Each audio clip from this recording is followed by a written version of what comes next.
Pemirsa, di tengah isu reshuffle yang berhembus kencang, Menteri Koordinator Bidang Perekonomian sekaligus Ketua Umum Partai Golkar Erlangga Hartarto bertemu dengan Ketua Umum Partai Nasdem Surya Paloh mendatangi kantor DPP Partai Golkar bersama sejumlah petinggi Partai Nasdem. Menurut Erlangga, silaturahmi politik ini merupakan kunjungan balasan setelah sebelumnya sejumlah elit Partai Golkar berkunjung ke kantor baru Partai Nasdem beberapa waktu lalu. Pertemuan antara dua partai koalisi pemerintah ini berlangsung tertutup selama kurang lebih 2 jam. Saat memberikan pernyataan kepada awak media, Erlangga menyebut pertemuan ini sebagai pertemuan Rabu Pon. Ditanya mengenai kemungkinan bergabung menjadi satu koalisi, Erlangga Hartarto menjawab diplomatis. Keberadaan Partai Nasdem sampai saat ini adalah masih bahagian yang tidak terlepaskan dari maju mundurnya jalannya administratif pemerintahan di bawah kepemimpinan Bapak Presiden Jokowi dan Bapak Ma'ruf Amin. Nasdem amat berkepentingan dari seluruh apa yang telah dilakukan dan menurut apa yang kami rasakan bukan hanya keberhasilan bagi kedua partai ini, tapi keberhasilan bagi rakyat Indonesia. Pemerintahan ini adalah pemerintahan yang wajib hukumnya bagi kami untuk menuntaskan roda administratif pemerintahannya secara baik dan sukses sampai akhir masa jabatannya. Pertemuan hari ini, saya ingatkan hari ini adalah Rabu Pon. Jadi pertemuan Rabu Pon ini yang kemarin saya sampaikan, hari Rabu perlu diperhatikan ya hari ini. Dan hari ini adalah silaturahmi dua partai dan partainya sama-sama partai pendukung Bapak Presiden Joko Widodo untuk 2 periode. Jadi jelas hadir di sini abang saya senior Pak Surya Paloh yang juga alumni Partai Golkar. Beliau ini 43 tahun di Partai Golkar. Dan kalau dihitung rata-rata seluruh pengurus DPP ditambahkan ketua Dewan Pakar di rata-rata semuanya lebih kecil dari 43 tahun. Sehingga tentu komunikasi dan silaturahmi antara Partai Golkar, saya dan Pak Surya Paloh, komunikasi selalu terjaga dan ini sudah menjadi komitmen. Pemirsa, isu reshuffle kabinet berhembus kencang. Namun hingga hari ini, Rabu Pon 1 Februari, belum juga diumumkan siapa menteri yang akan diganti. Untuk membahasnya sudah bergabung bersama kami pengamat politik Burhanuddin Muhtadi dan politisi Partai Golkar Nurul Arifin. Selamat petang Mbak Nurul, Mas Burhan. Selamat petang. Baik, saya ke Mbak Nurul terlebih dahulu. Mbak Nurul, Anda tadi nampak ada di kunjungan Partai Nasdem ke Partai Golkar. Apa saja yang dibicarakan antara kedua ketum partai? Yang pertama, niatnya memang untuk silaturahmi politik ya. Jadi tidak ada pembicaraan yang menjurus ke arah reshuffle, tidak dibicarakan begitu. Kemudian juga tidak ada pembicaraan tentang koalisi ya. Jadi semuanya serba cair dan silaturahmi, dan bentuknya adalah mengingatkan bahwa sebagai dua partai besar yang sama-sama mendukung Bapak Jokowi harus mempunyai komitmen yang terus dilakukan sampai pemerintahan berakhir begitu. Jadi inilah yang menjadi satu roh pertemuan tadi itu. Dan juga Pak Surya Paloh mengatakan bahwa jangan sampai partai yang berkoalisi ini saling menjatuhkan satu dengan yang lain. Jadi lebih baik solid, karena pertama kita sudah sukses dan berhasil melalui masa-masa yang sulit ketika masa COVID dan kemudian krisis ekonomi. Kemudian juga yang kedua, sekarang ini kita dihadapkan pada ketidakpastian karena di tengah dunia internasional, inflasi, kemudian krisis akibat perang ya, krisis ekonomi dan sebagainya juga tentu saja ini mewarnai politik Indonesia. Oleh karena itu kita semuanya harus serba solid begitu. Jadi soliditas kepemerintahan ini menjadi bahasan yang utama dan menjadi komitmen bersama untuk terus mendukung pemerintahan Bapak Jokowi. Gitu Mbak. Jika berbicara soal soliditas antar sesama partai pendukung, ada kemungkinan koalisi Nasdem bergabung KIB atau Golkar bergabung dengan koalisi perubahan?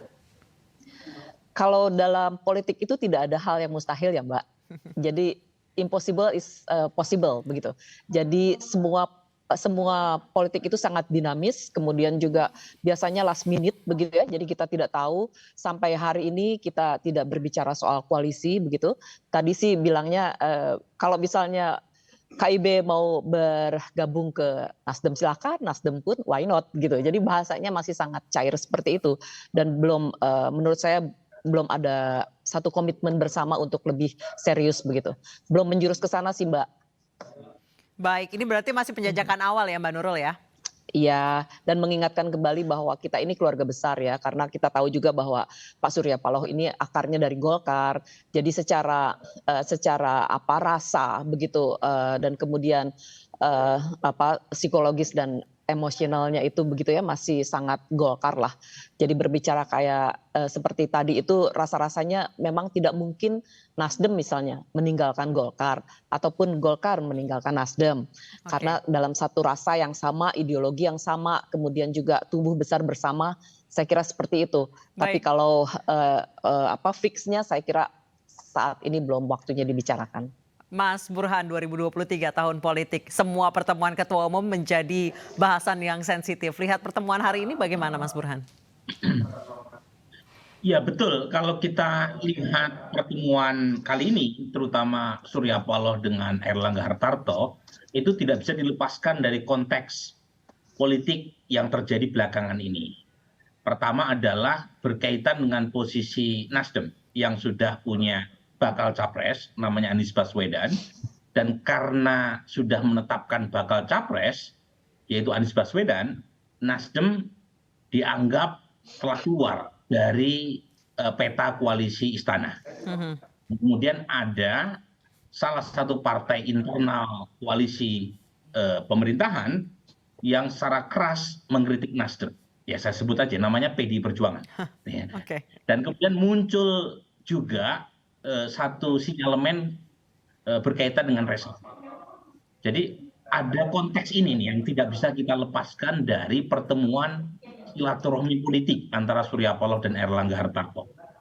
Nah, menurut saya kehadiran Surya Paloh ke Partai Golkar itu dalam rangka membangun aliansi bersama minimal jangka pendek karena ada rivalitas dengan PDI Perjuangan. Jadi Surya Paloh ingin mendapatkan dukungan politik dari partai yang telah melahirkannya, yaitu Golkar.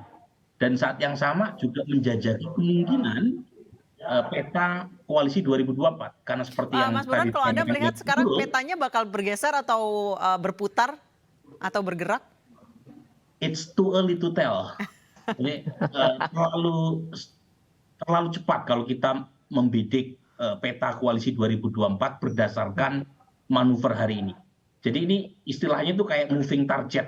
Jadi kalau target itu bergerak, kita potret berdasarkan peta hari ini, itu kemungkinan besar meleset. Tadi Mbak Nurul mengamini bahwa ini adalah penjajakan awal. Mbak Nurul, penjajakan awalnya menuju kemana? Belum tahu Mbak. Tadi Pak Burhanuddin juga mengatakan it's too early ya to tell this thing ya. Jadi masih sangat cair begitu dan semuanya juga masih saling wait and see. Saya kira setelah Lebaran mungkin kita akan lebih fokus dan lebih tahu arahnya kemana kita akan berlabuh begitu ya. Kalau sekarang ini masih terlalu dini lah. Semuanya masih serba menunggu gitu. Dan dari kami juga kita masih akan melakukan pertemuan-pertemuan dengan partai lain.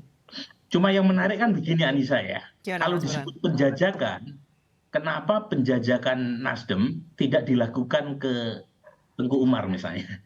Kenapa penjajakannya ke Selipi? Ini jadi kayak mau nyari temen gitu ya Mas Burhan ya, biar nggak ditinggal sendiri. Kenapa misalnya Ahmad Ali datang ke Sekber Gerindra dan PKB, bukan ke kantor PDI Perjuangan di Diponegoro? Itu kan sesuatu, pilihan tempat di mana penjajakan itu diadakan, itu menunjukkan bahwa Golkar atau Gerindra atau PKB masih dalam rencana Nasdem untuk peta 2024.